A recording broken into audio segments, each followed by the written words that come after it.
Your name and then why we're here. Okay. Thanks, colleagues. My name is Kagiso Lerutla. I'm the city manager of Ikurilen. The purpose of our visit here is to assess the conditions of the depot, get a sense from our officials in terms of what are the challenges that are preventing them from closing the service delivery issues. As a SMT, we have taken a decisions that in the current administration will place more reliance on our human capital and reduce the contracted services. So the purpose of the visit is also to assess the stores, to look at the materials, whether our own officials are empowered to go on the ground and address those issues. Questions?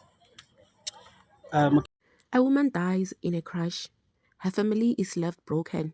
The case is opened, then quietly closed, and now the file that could explain everything is gone. Not lost, not misplaced, gone.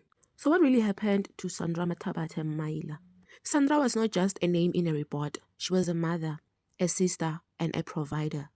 Worked as a truck driver, traveled across provinces, known as a bubbly, outgoing person. She loved the road, but the road didn't love her back.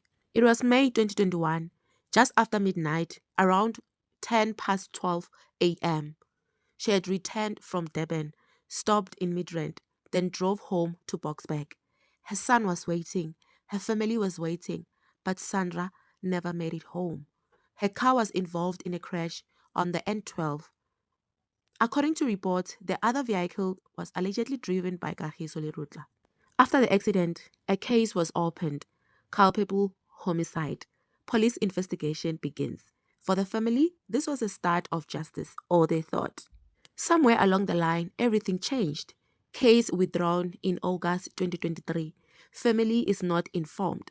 Imagine losing someone you love and then finding out through the media that the case is over. Let that sink in. Where is justice there? Let's look at what happened just before the case was closed. July 27, docket booked out. Same day, it returned. August 17, booked out again. August 28, case withdrawn. How? Someone died here and the person needs justice. The family is waiting. Everything happened fast. Then came the most disturbing detail. The police docket is now missing. The very same docket that contains evidence, statements, answers is gone. Now, how does a docket disappear from a police storeroom? Who last had access to it? And why was the case withdrawn just days after it was being handled? Money talks. Julius Mkhwanazi and Kagiso Lerutla, they were involved in this. They worked together. Money transferred and deal, and they were charged with fraud, corruption, defeating the ends of justice. So my question is, why did they get bail? Having said that, the application is granted and bail is set in the amount of 30,000 rand for each applicant.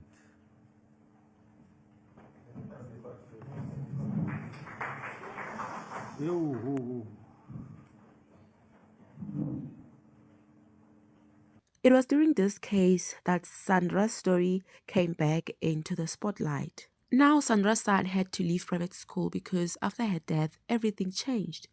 A life lost, a family broken, and now a case with no answers, while Kagiso Lerutla and his wife and kids are living comfortably. Sandra's family is mourning. No justice.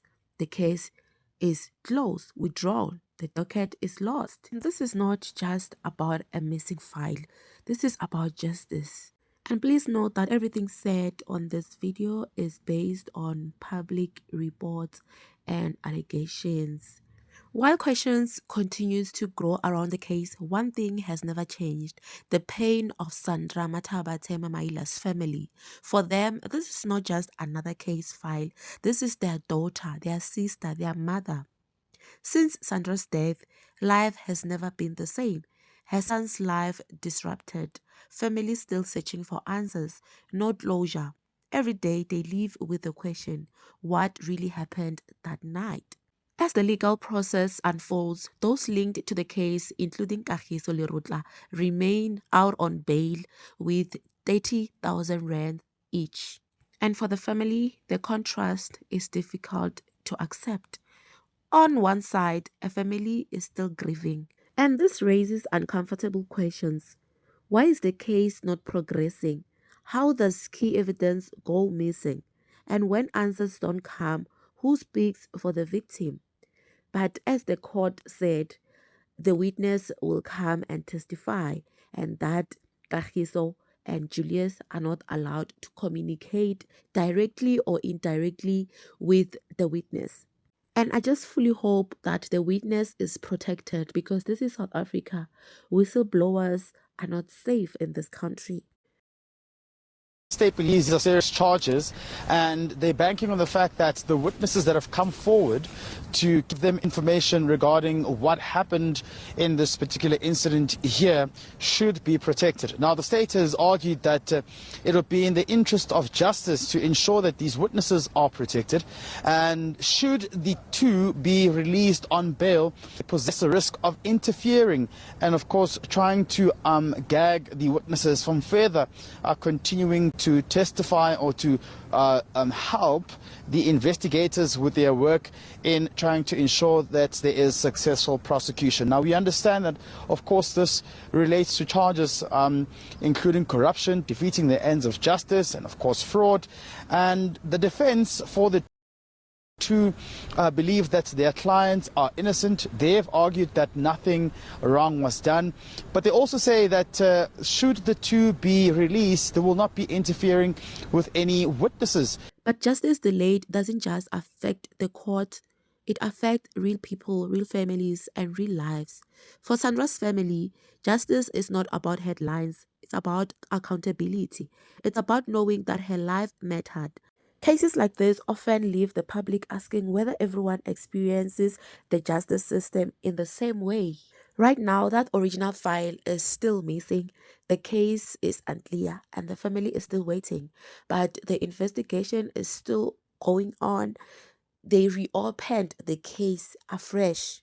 The question is, will they ever get the answers they deserve? What do you think? Is this a justice system failure or something deeper?